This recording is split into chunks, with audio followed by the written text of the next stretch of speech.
I used to go on the premise that I'm quite well into that we were just really good deep down, that we had a wonderful heart, you know, if we were all inherently good. I used to go on that premise. And I'd fight for it, and I'd push people, no, we have good, and I would insist that that person had good in them who clearly was unconscious to it, and was never going to become conscious to it. And so I would get fucked over and surprised at what shits these people would turn out to be. And I insisted holding this belief though. And then I came upon one of my mentors where he took the opposite approach. He had us read Lord of the Flies right away. And said you gotta let a bunch of little kids be together and they turn into little savages. And I started seeing that whole side and understanding, and then flipping a coin and saying to myself, okay, so maybe we're all inherently problematic and we have to cultivate and grow out of that. And now it's like, not exactly full circle, but now I have a deeper understanding of all of it. And that is, yes, by nature, we're fair. We have a drive for oneness and togetherness and to love.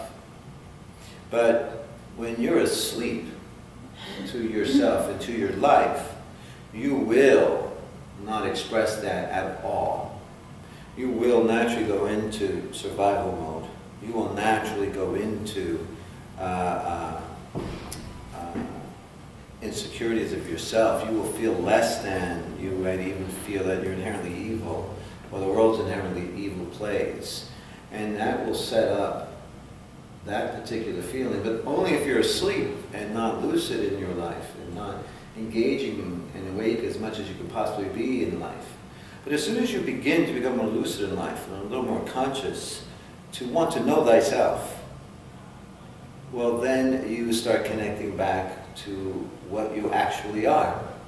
So in a sense, we were both right. What I thought and what my mentor tried to teach me, it was two halves of a whole. The difference is whether you're awake or not.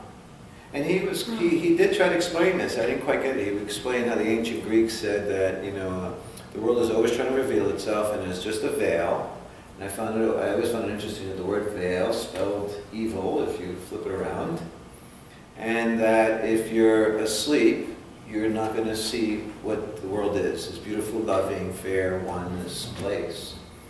But as soon as you became lucid or awake to what's in front of your face, the veil would lift and you'd see and behold the beauty that is. So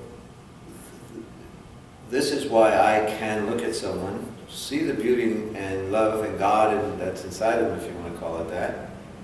At the same time, not be fooled by the piece of shit scoundrel that might be in front of me also, because I'll know what he or she might do if they're asleep. And so I stay conscious of whether I'm dealing with someone who's asleep or not, or to what degree they're lucid. So the degree they're lucid is the degree in which I know, again, the give and take, I know how much and how little to give or pull back from. And then my job would be to help them become a little more lucid. And so in knowing ourselves, it's, you know, when they say know your dark side, the dark side is everything you be and do when you're asleep. And that's hard to see because you're asleep. You know, unless someone's walking around with a recorder recording you, it's hard. So we depend on the feedback of others telling us what we do. And so you want to look and ask and know. And if you're not exposing yourself on the world, if you're not communicating, and you're not going to get feedback to yourself, so you're going to actually be in full denial of your dark self. And if you're not self-expressing anything for us to see this darkness, whether it's in your art or in your words or your poems or your songs, then that's going to be hidden from you too. And you're not going to be able to distinguish between who you are when you're asleep and who you are when you're awake. So you have to put yourself out there to begin to understand these two parts of ourselves, or these two levels, one that blocks the other. Clouds that block the sunshine. And those clouds can stay there forever. I mean, we live in North Vancouver, so we know clouds.